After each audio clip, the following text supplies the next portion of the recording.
नमस्कार दोस्तों, मैं गणपत। आज हम बात करेंगे त्रिभाषी जो विवाद चल रहा है हमारे देश में लैंग्वेज को लेकर उस पर। क्या हमारे देश में भाषा सिर्फ एक कम्युनिकेशन का माध्यम है या फिर हमारे देश में भाषा उस क्षेत्र के इतिहास, उसकी विरासत और उसकी पहचान और संस्कृति से जुड़ी हुई है। आज हम इस वीडियो में इस त्रिभाषी विवाद को लेकर विस्तार से बात करेंगे और साथ ही हम ये जानने की कोशिश करेंगे कि क्या एक भाषा किसी राष्ट्र की पहचान और उसके आइडेंटिटी के लिए महत्वपूर्ण है या फिर हम सभी भाषाओं को उसकी विरासत, इतिहास और संस्कृति के साथ संजो कर रखें। साथ ही हम ये भी जानने की कोशिश करेंगे कि क्या तमिलनाडु से चल रहा ये थ्री लैंग्वेज फॉर्मूले के अगेंस्ट विवाद कितना पुराना है और इसके क्या ऐतिहासिक विवाद रहे हैं। साथ ही हम ये भी जानने की कोशिश करेंगे कि हमारे देश का संविधान भाषा के प्रति नागरिकों की कितनी संवेदनशीलताएं व्यक्त करता है और उन्हें क्या क्या अधिकार देता है। साथ ही क्या एक भाषा फॉर्मूला किसी राष्ट्र को एकजुट कर सकता है। यदि हम हमारे देश की बात करें तो क्या भारत में एक भाषा का फॉर्मूला हमारे देश को ज़्यादा एकजुट करेगा या विभाजित, ये भी हम इस वीडियो में जानने की कोशिश करेंगे।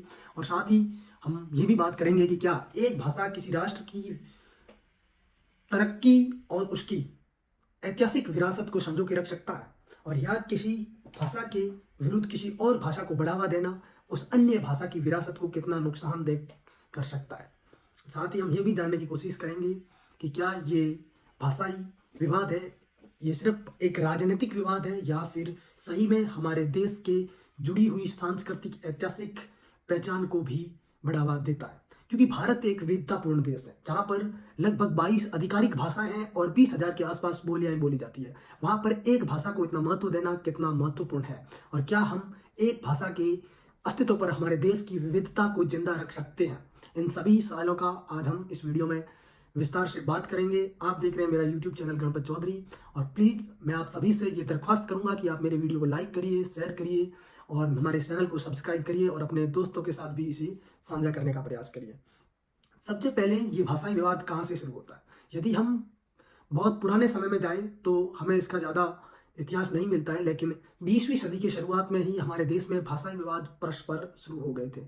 मुख्यतः 1937 में जब मद्रास प्रेसिडेंसी के कांग्रेस के नेता सी राजगोपालाचार्य राजा जी जो चुनकर आए थे और उन्होंने सबसे पहले तमिलनाडु में हिंदी को माध्यमिक शिक्षा में अनिवार्य किया था, तभी से ये भाषाई विवाद हमारे देश की पटल पर मुख्य तौर पे आ गया था। उस समय राजा जी की सरकार के खिलाफ इस देश तमिलनाडु क्षेत्र की काफ़ी महिलाएं, बच्चे और लोगों ने 3 साल तक संघर्ष किया, आंदोलन किए और तब जाकर ब्रिटिश सरकार के जो गवर्नर थे उस समय की मद्रास प्रेसिडेंसी के, उन्होंने इस अनिवार्य हिंदी भाषा के कानून को वापस लिया और तब से ही हमारे देश में ये भाषाई विवाद है वो लगातार चलते आ रहा है। फिर 1947 में जब हमारा देश आज़ाद हुआ तो हमारे देश के सामने सबसे बड़ी चुनौती ये थी कि हम हमारे देश की राष्ट्रीय भाषा या आधिकारिक भाषा क्या रखें।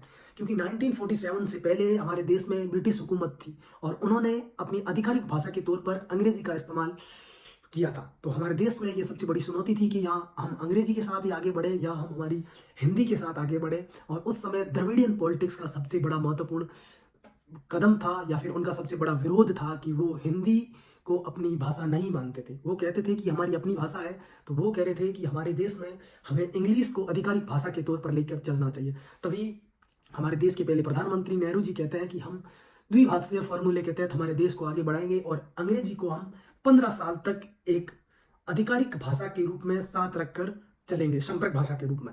और फिर ये विवाद वापस शुरू होता है 1963 में, जब ये 15 साल का जो हमारी सरकार ने नियम लागू किया था अंग्रेजी का, वो 1965 में ख़त्म होने जा रहा था। तो उसको लेकर फिर से द्रविडियन पॉलिटिक्स में ये विवाद शुरू हो गए थे। उस समय डीएमके के फाउंडर अन्ना दुर्राई, मैं नाम सही से प्रोनाउंस नहीं कर पाऊँ तो इसके लिए माफ़ी चाहता हूँ, उनके साथ वहाँ की दक्षिण पॉलिटिक्स ने भाषा को लेकर बड़े जोरदार तरीके से विरोध प्रदर्शन शुरू कर दिए थे। फिर नेहरू जी ने पार्लियामेंट में कहा कि आप किसी भी भाषा को उन लोगों या उन समूह पर थोप नहीं सकते जो इसका विरोध करते हैं। और इसी के साथ नेहरू ने कहा कि हम अंग्रेजी को हमारी एक सहकारी या सहायक आधिकारिक भाषा के रूप में लेकर चलेंगे जब तक हमारे देश में इसकी हमें ज़रूरत महसूस होगी और जब तक हमारे देश के हर एक कोने का व्यक्ति अपने खुद से हिंदी को नहीं सीख जाता।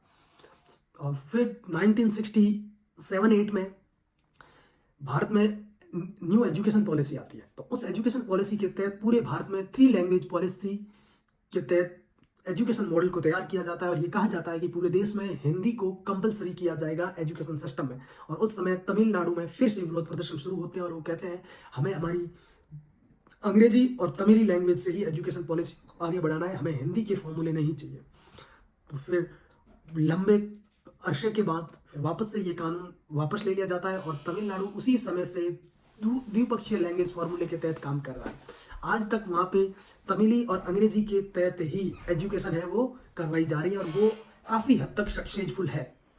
और फिर भाषाई विवाद है वो 1986 में आता है, जब राजीव गांधी जी की सरकार ने नवोदय की स्थापना की और नवोदय में हिंदी को कंपलसरी कर दिया।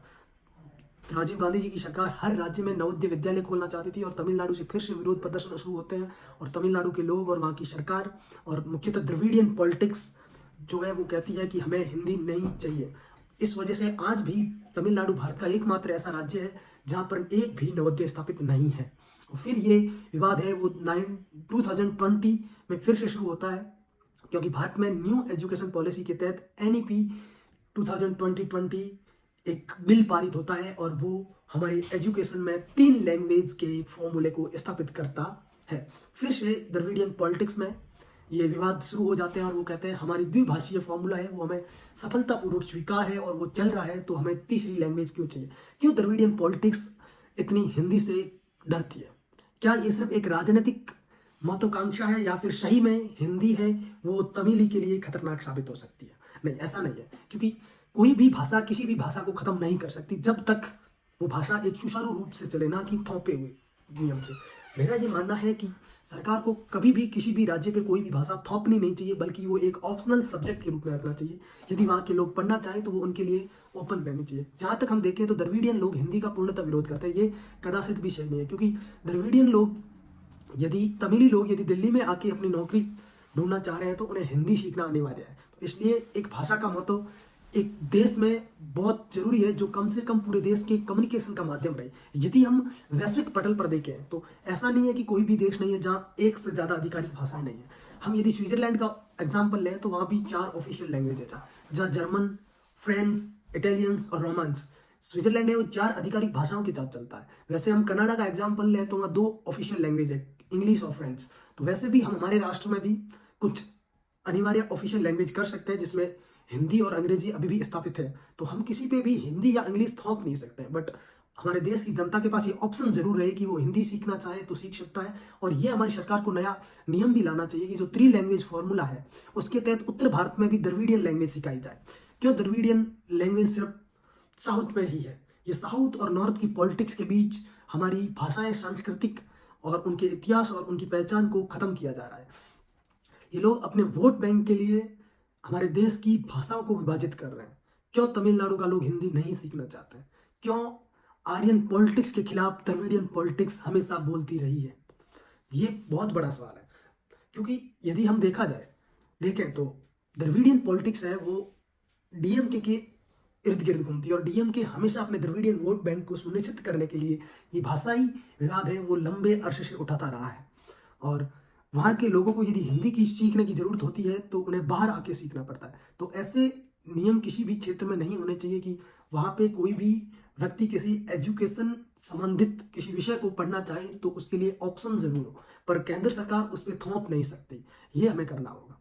साथ ही यदि हम बात करें न्यू एजुकेशन पॉलिसी के तहत जो 3 भाषीय फॉर्मूला है वो कितनी हद तक सही है? मेरा मानना है कि ये न्यू एजुकेशन पॉलिसी के तहत 3 लैंग्वेज का फॉर्मूला है ये हमारे देश में काफ़ी कुछ बदलाव लाएगा, क्योंकि ये हमारे देश की एक भाषा को दूसरे राज्य की भाषा के तहत एक्सचेंज प्रोग्राम के तहत इम्प्लीमेंट किया जा सकता है। नॉर्थ के स्टूडेंट साउथ में जाके उनकी भाषा, उनका कल्चर और उनकी एजुकेशन सीखे और साउथ के स्टूडेंट नॉर्थ में आए। हमारी सरकार को कुछ एक्सचेंज प्रोग्राम शुरू करने चाहिए जिसके तहत हमारे देश की सांस्कृतिक पहचान भी जिंदा रह सके और भाषाई पहचान भी जिंदा रह सके। ऐसे काफ़ी सवाल है जो लैंग्वेज को लेकर हमेशा से उठते रहे हैं। ये सिर्फ एक पॉलिटिकल माध्यम है, क्योंकि यदि हम धरातल पर देखें तो एक ऐसा कम्युनिकेशन माध्यम जरूर होना चाहिए जो हमारे देश का हर एक नागरिक हर जगह जाके बोल सकता है।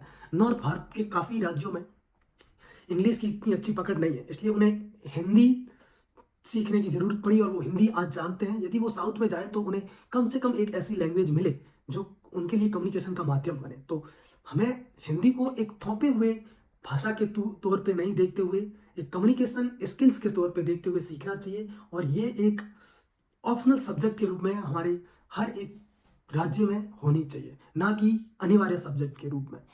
यदि हम भाषा हिंदी से यदि ये हम मानते हैं कि कितना दूसरी लैंग्वेज को खतरा है, तो ये बहुत बड़ी बात है और काफ़ी हद तक ये सही भी है। यदि हम नॉर्थ इंडिया की बात करें तो वहाँ पर हिंदी की वजह से काफ़ी जो लोकल लैंग्वेजेस है वो ख़त्म होती जा रही है। जैसे हम राजस्थान का एग्जाम्पल लें तो राजस्थान में जहाँ भारत इंडिपेंडेंट हुआ था तो अराउंड 70% लोग हैं वो राजस्थानी भाषा बोलते थे, जो आज 21% के आसपास आ चुका है। तो ये बहुत बड़ा फैक्टर है कि हिंदी है वो किसी क्षेत्र की क्षेत्रीय भाषा, उनकी सांस्कृतिक पहचान और उनके इतिहास को कितने हद तक खत्म करते जा रही है। तो हमें हमारी पहचान को जिंदा रखने के लिए हमारी भाषा को जिंदा रखना बेहद जरूरी है, लेकिन इसका मतलब ये कभी नहीं हो सकता कि हम दूसरी भाषा को हमारे क्षेत्र में उत्पन्न ना होने दें। यदि हम किसी का विरोध करते हैं तो उसका विरोध करने का हमारे पास एक पुख्ता कारण होना चाहिए, जो कि नहीं है। हिंदी सीखना या मैं किसी फॉरेन लैंग्वेज सीखने के नज़रिए से कुछ और स्कूल्स में एडमिशन लेता हूं तो ये कतई गलत नहीं है। भाषा सीखना एक नए भाषा के इतिहास और उसकी पहचान को और उसकी संस्कृति को, उसकी विरासत को सीखने जैसा है। भाषा हमें बहुत कुछ सिखाती है, तो इसलिए हम किसी भी एक भाषा का ना तो विरोध कर सकते हैं और ना ही उसे ख़त्म करने की बात कर सकते हैं। और यदि हम बात करें इसके संवैधानिक पहलू की तो हमें आर्टिकल 29 ये अंकित करवाता है कि अल्पसंख्यकों के हितों में हमेशा हमारे देश को खड़ा रहना चाहिए। वो भाषाई और सांस्कृतिक हित भी उसमें शामिल है। और दूसरी तरफ यदि हम इसकी बात करें एजुकेशन में तो आर्टिकल 350A ये सुनिश्चित करवाता है कि किसी भी बच्चे को उसकी प्राथमिक शिक्षा है वो उसकी मातृभाषा में सुनिश्चित करवानी होगी। और मैं आप सभी से भी ये गुजारिश करूंगा कि आपका इस मामले पर क्या विचार है, हमें कमेंट बॉक्स में ज़रूर बताइए। धन्यवाद।